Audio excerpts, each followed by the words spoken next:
Tzaddik Zayin with Aleph 97b.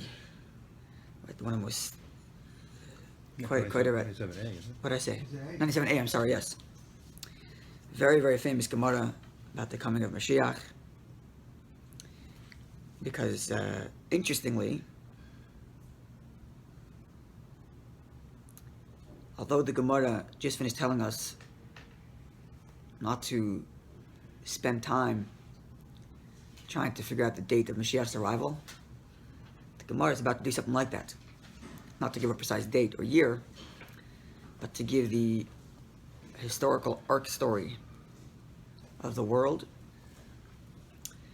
and which concludes in the Mashiach's coming, and therefore it has a kind of at least roundabout date, a roundup date.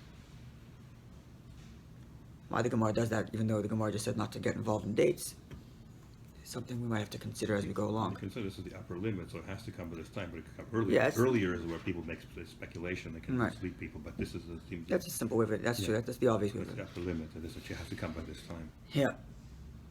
So I heard a nice word that I want to preface this with. I chanced on a video by Rabbi Paltiel, and he was introducing his Likkutei Sichos class.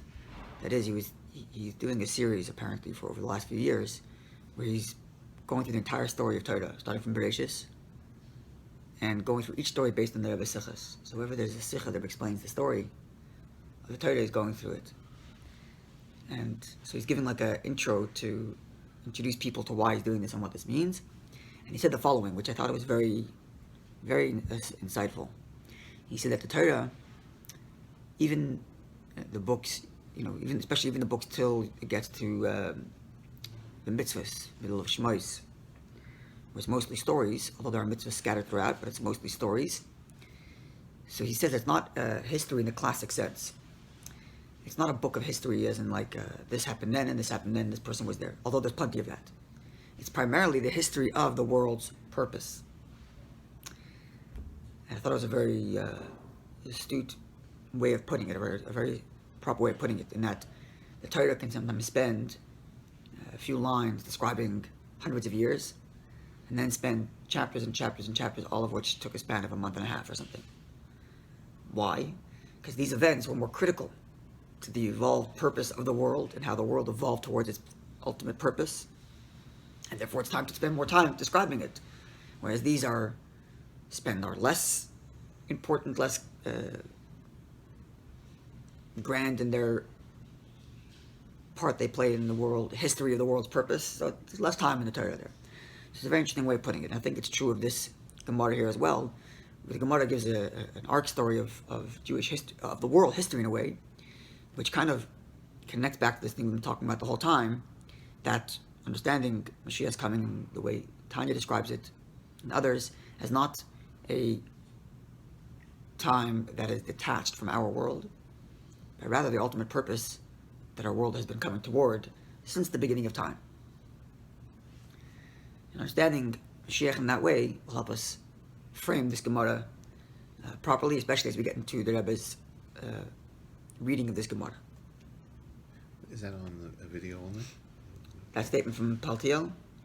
No, he was giving a series, he said. He was, on... Yeah, I don't know where the whole series is. I just chanced upon one where he was doing Oz Yashir. It seems like it was a new semester, so he was introducing the new students to what he was doing. And I just listened to the first 2 minutes where he said that, and I thought it was very... so you don't know if it's available on... It's probably... He has a website. He has a website? Okay. He has a website, which he has all of his classes, and it's probably all there. Okay. And it seems like it's going very slow, like literally from story to story, and wherever he can find something there, which is basically on every single story in Torah, almost. Okay. So the line begins with the word Mashiach, and the fourth word is Amar Rav Katina. It's 1, 2, 3, 4, 5 lines on the bottom of the page. Amar Rav Katina says, Shis Alfei Shnin Hava Alma. The world exists for 6 millennia, 6,000 years.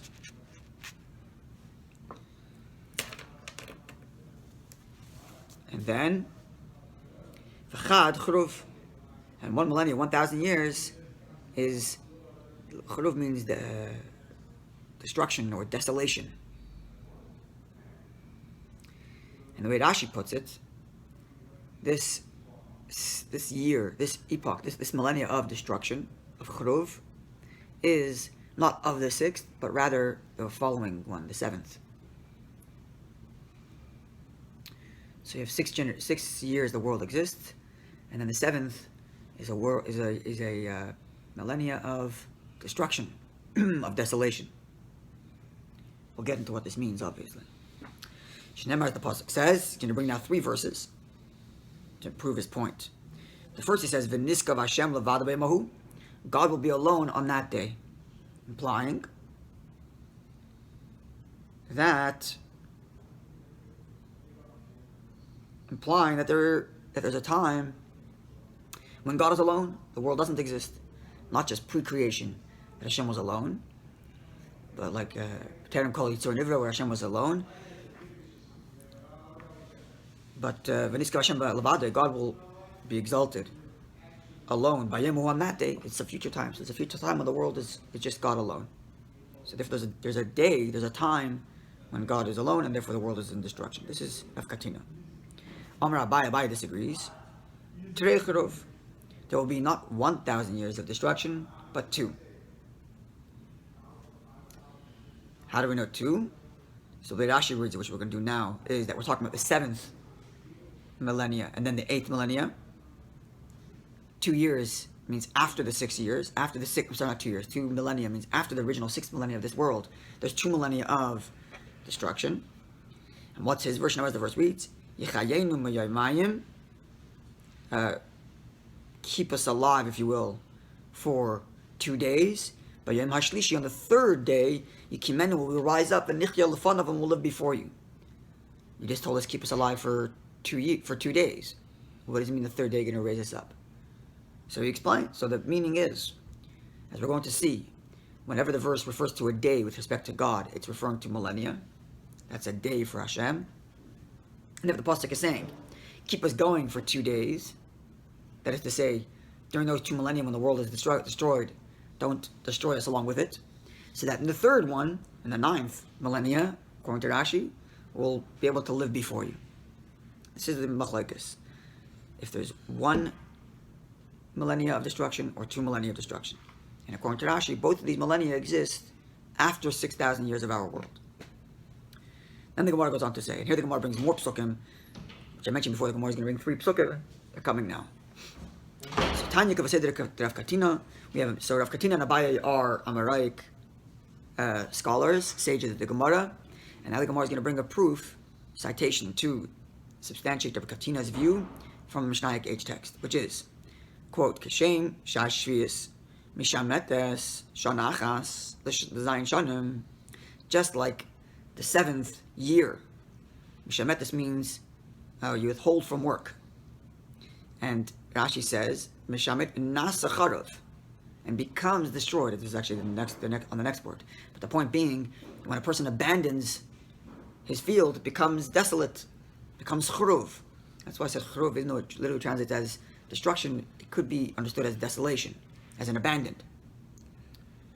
So kach, so too. So just like every 7 years, an owner is required to abandon his field, leaving it to be chruv. So kach, so too ha'olam, the world, mishamet elaf shanim, the shivas alaf mishana. The world is desolate, abandoned, every 7th millennia. Right? This is why Rashi would say it's the 7th millennia, not the 6th millennia. Meaning not that when the Gemara said there's 6 millennia of our world and then 1 chruv, it means 1 after the 6th millennia, because that would follow the pattern of Shemitah. 6 years of work, and then the 7th year of leaving it alone. And if for God a day is 1,000 years, and we say that God is alone for a day, that would mean 1,000 years of abandonment, abandoning this world and thus desolation, following the pattern of Shemitah. Okay. Strange comparison. Shemitah is meant to leave the field fallow, so that it rejuvenates. We'll get into that. Oh, okay. Yeah, we're going to get into that. Leaving it to be destroyed. It's like we're going to get into that. In fact, one's a positive thing, one's a negative. That's right. At the moment, it seems like chad churuf is the negative thing. the world is going to be abandoned, destroyed. Right. So we're going to get into that, yes. Okay. Especially as we get to the Rebbe's explanation. Okay, so remember the pasuk says, now the Mishnah, the Mishnaic H text, which is brought as citation, Rav Katina, brings the following 3 verses. First, it brings the verse that Rav Katina himself brought, which is, God will be alone on that day. So there's a day when God's alone, as it were, without this world. V'oimer, and another pasuk which describes that there's a day when God is alone, and this is further to your point, Michael, which is, the pasuk says, Mizmor Shir Liyom Shabbos, a song for the day of Shabbos. That is to say, there's a day for Hashem, which is Shabbos. Yom Shekula Shabbos, a day that's entirely Shabbos. And Shabbos also you stop from working. So this is clearly a positive thing.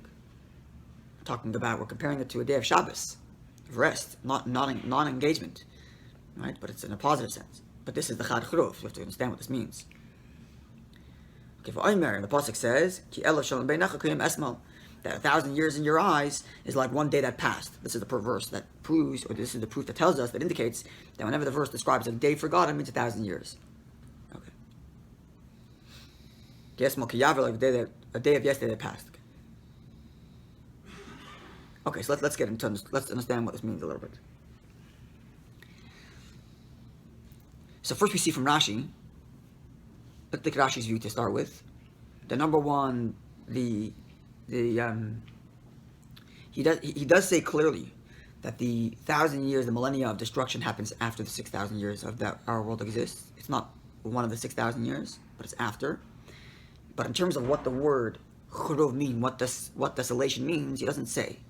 The only thing he does say is, in commenting on the last part where it says that comparing it to Shabbos and comparing it to Shemitah, so Rashi says, Mishamet, you refrain from working, V'nasacharav, becomes desolate. Isn't that the desolation here? It's not that God's destroying the world, but that God is retreating from the world, so to speak. And therefore compares to Shabbos. Shekule Shabbos, Sha'olam Mishamet, the world is all Shabbos, and therefore the world has been left alone. So all we see from Rashi at least, is not, at least if we take Rashi on a literal level, not that God actively goes and destroys the world, but there's a desolation, as in God's retracts from this world the way one does on Shabbos, and the world is left alone, left abandoned, if you will. Either for 1,000 years or for 2,000 years. Now there's a few different views. The first is, we have the Rambam, which writes in Hilchos Tshuva, chapter 8, Halacha 8. Now, the Rambam Hilchos Tshuva, it's Elul time. It's a good time to learn Hilchos Tshuva. It's a unique.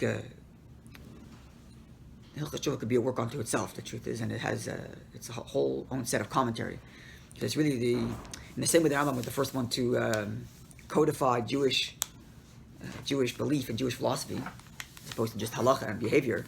The Rambam also was the first one to codify what are the halachas of Teshuvah, what do you have to do and not do, and in there he includes reward and punishment. So a lot of discussion about Mashiach is actually in Hilchos Teshuvah, given that it's a form of reward, for at least a collective reward, even individual reward to a degree.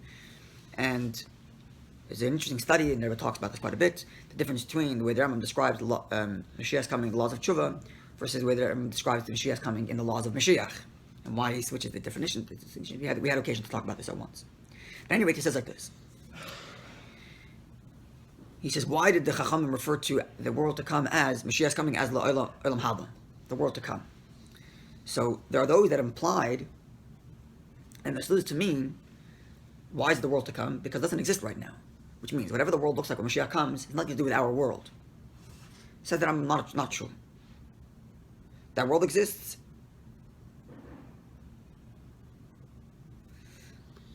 Why? So why are we calling it the world to come? It already exists. We're calling it the world to come because it's a time that's going to come to us after our world. It means to say after we live in bodies, right? This follows Rambam's view, which is right. The Rambam's view is that the ultimate goal is souls without bodies, and that's why he calls it the world to come. The Rambam doesn't talk Mashiach. I think he's talking about life after death. Because the Rambam holds this world the same as... It could be he's talking about life after death, but it doesn't seem like... That's the problem, because he's talking about Hilchos... It's possible that's what he means. Yeah, that's life after death. It's possible. It's possible. It's the same world as Mashiach is... Ein ben Olam Haba is Olam Haba. Yeah, but Olam Haba... One second. Olam Haba is not Mashiach's coming. Olam Haba is after Mashiach's coming. No, Rambam is Olam Haba. Olam Haba is after Mashiach's coming. Mashiach's coming, there's no difference between our world and Mashiach's coming. But Olam Haba is after that. Yeah? In the previous halacha he writes, why Olam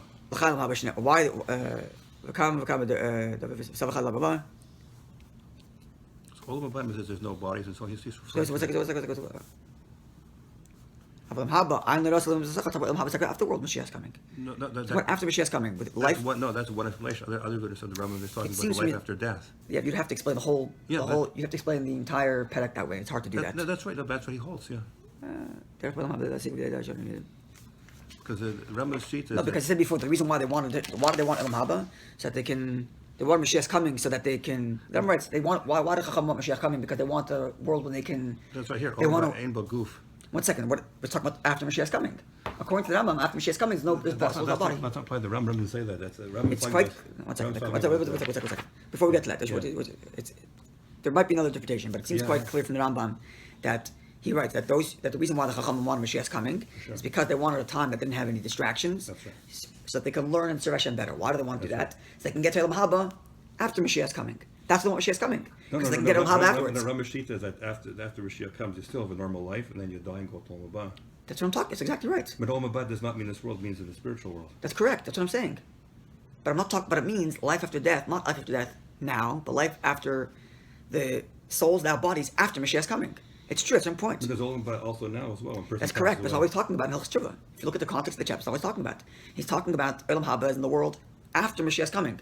Whether he's of the opinion that there's an Oitzer which holds the Neshamas till Mashiach's coming, it's a separate story. But it's clear in Hilchos Tshuva he's talking about. It seems to me, especially since what the Rabbi says over here, which is clear like this. No, the Rabbis understand. The Rabbi disagrees with the Rambam, and from the way the Rabbi disagrees with the Rambam, it's clear that the Rabbi learned from the Rambam the way I learned the Rambam. Yeah, but that's not perfect. Which seems to be the obvious thing. Anyway, the point being, the Rambam is of the view that after Mashiach's coming, is not the ultimate reward. The ultimate reward is after Mashiach's coming, when there's a world of which he refers to as Olam Haba, the world of a soul without a body. Now, it's possible it also means the world now with the soul without a body. That's possible. That's not explicit, but it is explicit that Olam Haba means a world that exists now. Not that it doesn't exist. It exists already now, but we're only going to. It's referred to as the world to come because it's after we've lived in this world, even through Mashiach's coming in our bodies, and then even before, maybe, but not for the purpose of our discussion. We'll focus on the Olam Haba after Mashiach's coming, which is after we've lived our full life here, and we've reached the purpose of Mashiach's coming, and there's no war, and no jealousy, all the rest of it, and we served Hashem, souls and bodies. Then we get to the ultimate reward of souls without bodies, and that's why it's called Olam Haba. This is what the Rambam writes. Says the Ravid, says no. Our world is called the world to come is actually in this physical world after Mashiach comes, and it's still considered the world to come. Why is it considered the world to come if it's the same world as our world? So he cites the our Gemara, because our Gemara says that there's a millennia of destruction. If there's a millennia of destruction, it means the world's going to be rebuilt in the millennia after that, which means even though it's a physical world, but it's a completely renewed world. So it's called the Olam Haba not because it doesn't exist now, and the proof that it doesn't exist now is because it has to be destroyed for it to be rebuilt.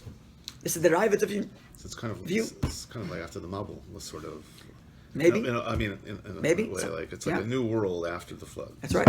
So the Rambam writes this. Nida kamachish enam l'chayz l'toyu. It seems to me, says the Ravid. Nida kamachish enam l'chayz l'toyu.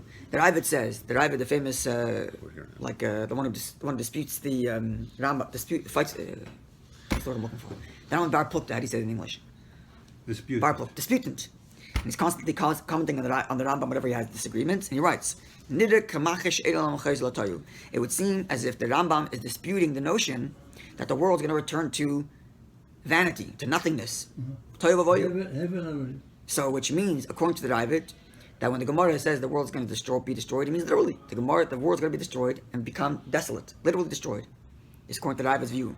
And then he says, God will renew His world. And of this, our sages said, quoting our Gemara, that the 7 millennia of our world, one millennia of destruction, the result of this is, comments the Ravid, it's a new world. The Ravid's view. So view number, what the Rambam holds of Chad we don't know yet. Or we don't know at all. The Morning Book is clearly that the world goes on. Yeah, we're going to get to the Morning Book in a second. But the Rambam in this over here doesn't say that It doesn't say what the Chad Chruv is, but the Ravid is clear that Chad Chruv means literally destruction. The same in Hilchos Malachim, the world goes on, it doesn't mention any destruction. That's correct, but that's again, Olam Haba is after Mashiach's coming. You have to keep that in context. No, in this physical world, he's not making any distinction. That's right, but between Olam them. Haba is after Mashiach's coming. But that's interpreting Ram that way. Others interpret the Ram as that. Even if you call it, 1 second, well, let's just make something clear. Even if you say that Olam Haba means life after death before Mashiach's coming, which is true, you still have to agree that Olam Haba also means life after death after Mashiach's coming. And therefore, in the context of our discussion of Mashiach's coming, we're going to talk about the world after Mashiach's coming. We're not going to keep on bringing up this thing, because that's what we're talking about. We're talking about Mashiach's coming. According to Ram, they're the equivalent. That the Olam Haba for That's- people now, okay, doesn't Olam matter. Haba after Mashiach are one and the same. It's the same Olam Haba. That's right. Because we It's actually not the same Olam Haba. It's a higher level Olam Haba then. It makes it It's a much higher level, which is why they have to come back to this world to go back up there. That's besides the point. it can be a higher level, but still, it's similar kind of more, life, but more, spiritual more life, important, physical more life. importantly, the fact that the Rambam says that when Mashiach comes, the world's not going to change, doesn't change the fact that after that the world would change. Proof, he also believes in Tchias HaMesim, and he spent an entire letter explaining that point. That even after Mashiach's coming, which he described, there's still going to be miraculous change. So whatever the Rambam says about the world not changing is only to a certain period. For people, And the- only people, not the earth. It's only talking about a certain period, at the beginning stages of Mashiach's coming, when our physical world comes to its fruition. But after that, there are stages of change. That's clear. That's what I'm writing in No, Hilchos but Tchias HaMesim. it's quite possible that Tchias HaMesim, they'll come back to life. It's a miracle, but to live a normal life. That's right. That's Ram's That's view. what- If you look at the letter of Tchias HaMesim, does not seem that way. At any rate, we're gonna leave that for now. Because The Ravid and the Rambam. live Sorry, at we'll the leave it now. Sorry? The Ravid and the Rambam live at the same time. I think that I have a little after. I'm not sure. I don't know. I mean, did they debate each other while they were both alive, or I don't know. It was only the Ravid took issue with the Rambam after. that's a good point. Was We that- pass I don't know. We are past already. Okay, so let's see. Rabbi, Let's we do more pass already opinions. 7,000 years. 1 second. Let's learn. I said, no Let's one learn what it will says. go up. Let's learn what it It says. will be 50,000 years. Okay, so this opinion of the Ravid, which says that there's actual literal destruction, and then the world is completely fully rebuilt in this. The world is completely rebuilt, and according to the Rambam, the Ravid agrees with with Rashi, at least in the respect that this world of destruction is the 7th millennia. It comes after our world. That's the way the Ravid seems to be putting it. So 2 points. Number 1, Ravid of the view that there's literal destruction. B, that destruction happens after the 6th millennia, during the 7th millennia. That is the Ravid's view, and many others follow him in that vein. 2 other interpretations that come from the Meiri, and this I'm repeating from actually a friend of mine, a colleague of mine in Eretz Yisrael, put this book together. A bunch of different papulim from the Rebbe on Masechta Sanhedrin, the last chapter. And here he says like this, that he brings from the Meiri 2 different other opinions. Number 1, the Meiri writes one view that is talking about one of the 7. Then the Gemara says there's 6,000 years of 6 millennia of our world, and one destruction. It doesn't mean the one after it, but it actually means one of the 6. One of the 6, and he writes that's referring to the great sadis, the great pains and persecution that the Jews will face in that last millennia. Mm-hmm. So according to the Meiri, 6 it doesn't mean literal destruction. Just doesn't mean that. That's first number 1. Doesn't mean literal destruction, but it means persecution. And it's not talking about the 7th millennia, but the 6th millennia. So the 7th millennia is Mashiach's coming, Shabbat. and the Shabbos, as we described in the Gemara, There is no and the problem. 6th millennia is full of persecution. So he writes. Where's the Gag and Magog fit But into all we this? can The Gemara is going to get avoid, into that next. we can avoid if 10 joules of each other. Okay. Then there's another opinion that Ravid writes. Mirrors or is it? I'm sorry, the Meiri. I'm sorry. Morning. And he writes that actually talking about the destruction of the Yetzer Hara. Yeah, exactly. That the 7th millennia. So one interpretation of the Meiri is that it's the 6th millennia.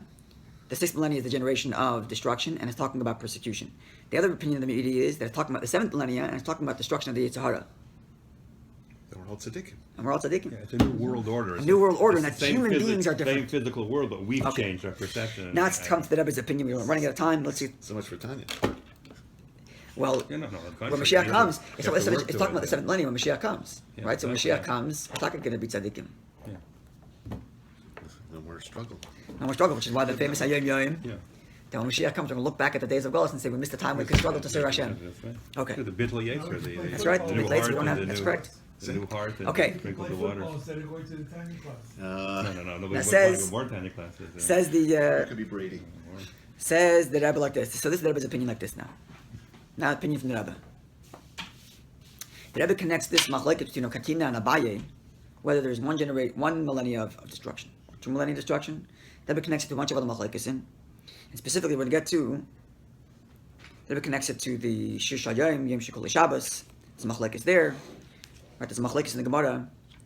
Why the song of the day on Shabbos is referring to Mashiach's coming. Why it's Mizmor Shir Le'im Shabbos. And according to one opinion, it's connected to the Shabbos of creation. According to another opinion, it's connected to the generation of the 7th millennium of Mashiach's coming. The Rebbe connects that to this machlekes. Actually, the Gemara over there connects it to this machlekes, and the Rebbe explains how it's connected. But I want to focus on one of the things that the Rebbe highlights, which is a machlekes in Mechilta, which is like this. Sorry, in Teres Kainim. It's machlekes, Rabbi Yehuda, and Rabbi Shimon. The pasuk says that in that Mashiach Vashbesi Chayei Ram and Aretz, God's going to get rid of wild animals from the land. It's a prediction for the future for Mashiach's coming. The wild. And that could even be if the Jews. It could be even this world. Yeah, this world. Yeah. That's a pshat. But in Teres Kainim, it seems to be talking about Mashiach's coming. And what does this mean? That's basically Chayei Ram and Aretz. This is the Teres Kainim. Teres Kainim is a halachic medrash, which means it has both halacha and medrash in it, and it's only on Parshas on Chumash Vayikra. So the pasuk. So there's machlekes like this. There's a dispute cited in this halachic medrash. Rabbi Yehuda says that God's literally going to get rid of wild animals. They'll be gone. Be no more. They won't exist. And Rabbi Shimon says, Rabbi Shimon says, I'm sorry, they will exist, but their destructive nature will be removed. They'll exist, but not the destructive nature. So gone, or destructive nature taken out. And what's the Gemara's The behavior? And what's the pasuk that the Teres Kainim brings as a proof to Rabbi Shimon's opinion? Mizmor Shir Le'im Shabbos. That Mashiach's time is going to be a day of Shabbos, which is the same Gemara that the Gemara used to quote here that there's going to be one generation of one millennia of destruction. So there's obviously a connection here. How does the fact that it's going to be Shabbos prove Rabbi Shimon's opinion that there's going to be animals, but they're not going to have a negative nature? Right? Shabbos literally means rest. Right? Shabbat is Also, the Shabbat, Shabbos, yeah, the that's word right, the itself Shabbat is in there, that's right. Shabbos itself One second, so is- Shabbos means, Shabbos means rest. Rest. So when the world's going to come to a date of rest, it means negative behavior will be laid to rest. Charuv will be removed. Charuv. So Charuv, the desolation here of Charuv, Doesn't mean doesn't mean physically. then, if we're going to connect it to this Gemara, which the Rebbe does, if Katina and Abaye lining them up with Rabbi Yehuda and Rabbi Shimon, and the Rebbe connects this to the other machlekes in Rabbi Shimon. Like for example, some machlekes about whether or not how you have to destroy the chametz on Pesach. Rabbi Yehuda says that you have to actually burn it, and the sages, which presumably would include Rabbi Shimon, says you can throw it up into the ground. You don't have to throw it up. You can you don't have to destroy it literally, but you can just throw it up. No, the sea was. Yeah. So why has it connected to this machlekes? According to Rabbi Yehuda, you don't detect where when Mashiach comes, we're not just getting rid of the animal's bad nature. We're getting rid of the animals themselves. It's the same thing with chametz. You can't just get rid of the fact that chametz. You have to destroy the actual chametz itself. You have to burn it. Whereas according to Rabbi Shimon, which says as long as you lose its functionality, it's fine. Throw it to the wind. So you throw it to the wind. You can no longer eat it. You did enough with the chametz. So likewise, when Mashiach comes, as soon as we got rid of the negative nature of the animals, already good. Okay. So now the Rebbe asks like this. It's an interesting question. According to the Rambam, this question may not work 100%, but the question works nonetheless. How could Rabbi Yehuda say that this negative that wild animals will be destroyed when the pasuk says, sorry, Isaiah had the other. no, what's the pasuk? I remember these like details, but the wolf. What's the Ge'ez even keves, famous pasuk. Yeah. The wolf will lie with the lamb, which means. Okay, the Rambam says that wolf will lie with the lamb is a mashal achida, Mashal, yeah. is only a parable, doesn't mean actual animals. Yeah. But let's just say it's going literal. That's literal. Yeah, that's a triple literal. Many interpret literally that when Mashiach will come, the wolf will lie with the lamb. So if you're of the view of Rabbi Shimon that Nature will change. nature will change Sure. and wild animals no longer be wild, right? They're still going to exist, but that their destructive nature will be gone. Okay, so now the wolf can lie with the lamb, no problem. But they'll live with the lamb. But according to Rabbi Yehuda, which says that the animals are going to be completely gone, no longer. So how are you ever going to have this prophecy where the wolf is with the lamb? So it says it like this, and this is connected to the other opinion of Abaye. Abaye, Rav Katina said there's one millennia of destruction. Abaye said there are 2 millennia of destruction, and therefore says the Rabbi like this, that Rabbi Yehuda would follow the view of Abaye, or Abaye follows the view of Rabbi Yehuda. And then when Rabbi Yehuda says that Rabbi Yehuda will agree that there are 2 millennia of Stages. destruction, of Chad Chrov, which means 2 stages. In the first millennia, God will get rid of the negative nature of animals. Like the first, like Rabbi Shimon. Like Rabbi Shimon. And then the second generation, get rid of the animals completely. Yeah. And when the verse, in Isaiah says that the wolf shall live with the lamb, it's referring to the first epoch when animals will lose its negative nature. So in summary, you have the Rebbe's view is basically like this. They both actually agree for one epoch, and they want to extend. Exactly. Yeah. So according to it comes out like this: that number one, the epoch of destruction is not during the 6th millennia, but in the 7th millennia. Number one. Number two, both agree that the first millennia is not literal destruction where the world is destroyed, but that the negative nature of the world is destroyed, which connects to Shabbos directly. Exactly. Connects to the idea of Shabbos. It actually connects to Shemitah as well. It connects to Shemitah. And Well, the whole point of Shemitah is to stop working from the land so you can invest and learn Torah more. Yeah, less physicality, more spirituality. That's right. It's the same world. So it's the same physical world, but the way in which we experience our world, which our world is intrinsically tied up with negativity, jealousy, hatred, and destruction, ironically. So we're destroying destruction, if you will. Chad Chruv means a time when the world is going to be desolate of its negative nature. And the question becomes, after the epoch of the first millennia, when the world loses its negative nature, then what happens? Yeah. Like, which can even be connected to the Me'idi, which said that it's getting rid of the Yetzer Hara. Then what happens? So then there's a higher level, where not only are we taking out the negative nature, according to Rabbi Shimon, the negative nature, Rabbi Yehuda, right? Rabbi Yehuda, I mean, Yeah, right. which connects to the opinion of Abaye, that there are two epochs. In that generation, we get that epoch get to a higher level where not only the negative nature, but even the physical negative stuff are completely gone. Okay, so this would connect to the way Chassidus interprets Chad Chrov. And Al-Pi Kabbalah, I don't want to get too deep into the Kabbalistic part of it. Yeah? Okay. So in the language of Kabbalah, it's that the world will no longer exist in Chitzonius HaMalchus, it'll list in Pnimius HaMalchus. You got that? Yeah. Okay. What's Chitzonius HaMalchus and what's Pnimius HaMalchus? So, Malchus is the last of the 10 spheres. Last of the 10 spheres. What's Malchus' job? Malchus' job, if we're going to translate into English, even though literal translation means sovereignty. But if I were to translate into English, I would translate it as projection. Right? Whereas other midas, other spheres are attributes and characters. Chesed is a certain attribute, Gevurah is a certain attribute, kindness, severity, strength, and all the rest of that. Malchus doesn't have any intrinsic character. It projects whatever character Hashem decides to have right now. So if Hashem is in a chesed mode, then that chesed gets projected through Malchus. That's the bottom line, explaining what this means and what's connected to sovereignty and all the rest of it. But that's the bottom line, which is my Malchus is peh, Malchus is speech, because that's what we do. We communicate through speech, which is projection. I'm projecting whatever's inside of me outside. So Malchus, therefore, is that which creates. It's the last sphere that projects into creation. But in what way does it project? In its external sense or its internal sense? And that would mean, this is the same difference between weekday and Shabbos. We say that Hashem, Chassidus explains at length, Hashem recreates the world every single second. So what happens on Shabbos? Hashem is resting from creating the world on Shabbos. How does the world exist?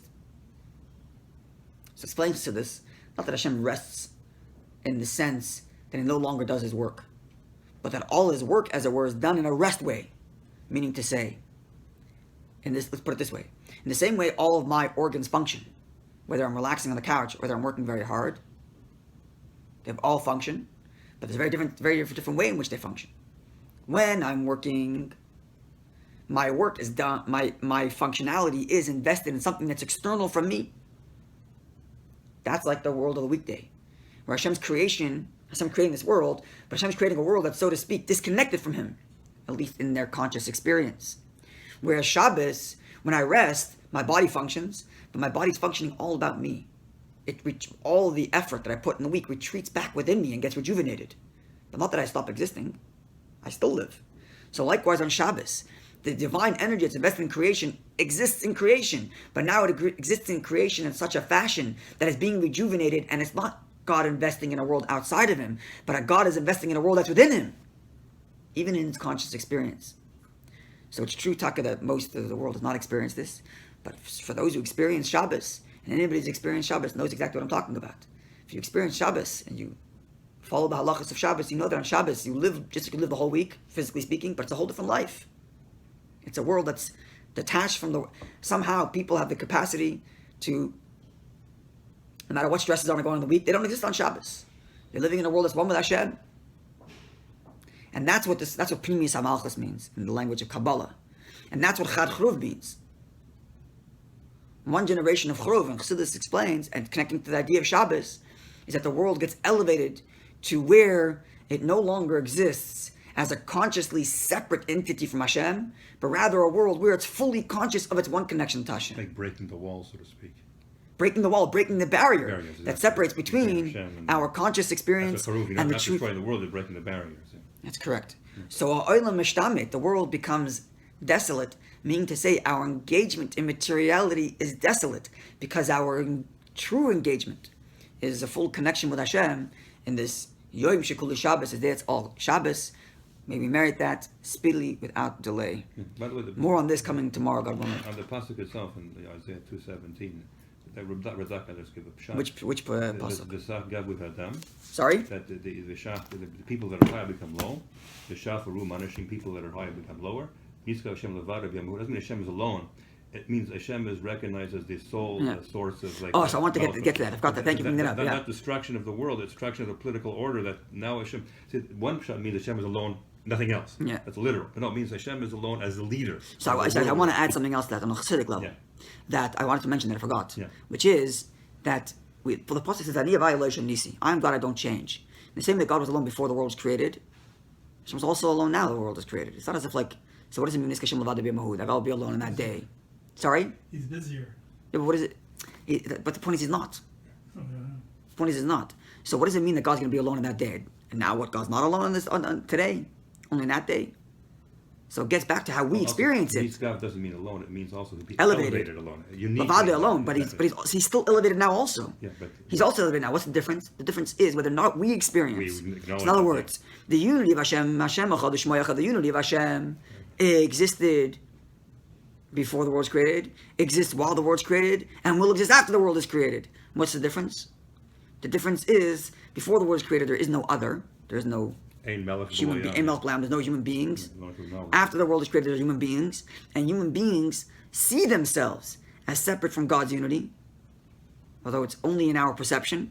And then when Mashiach comes, we are elevated to that perception. So it ties right into what we were talking about before, about the day that's completely Shabbos, and that we will experience this unity with Hashem and unity of the entire world. But he's with his Malach. Sorry? He's with his Malachim. Angels are also created beings, and are thus infinitely below, if you will, God's infinite transcendent self. Because he created angels, right? So even angels are part of this. So they're a little more conscious of God's unity. And what makes a higher or lower angel is exactly this. To what degree do they perceive God's unity or not? That would make them higher or lower. Right? So, and truly that's our avodah also. Even now in this world, our avodah, our service is, amidst all this, is to try to elevate ourselves and the world around us to be brought into that unity with Hashem. Not just that the truth is that Hashem is one, but that the world and we should experience that truth, which is ultimately what Mashiach is all about. The Yom Shekul Shabbos, that's all Shabbos. We marry that without delay. More on the ark story of history coming tomorrow, God willing.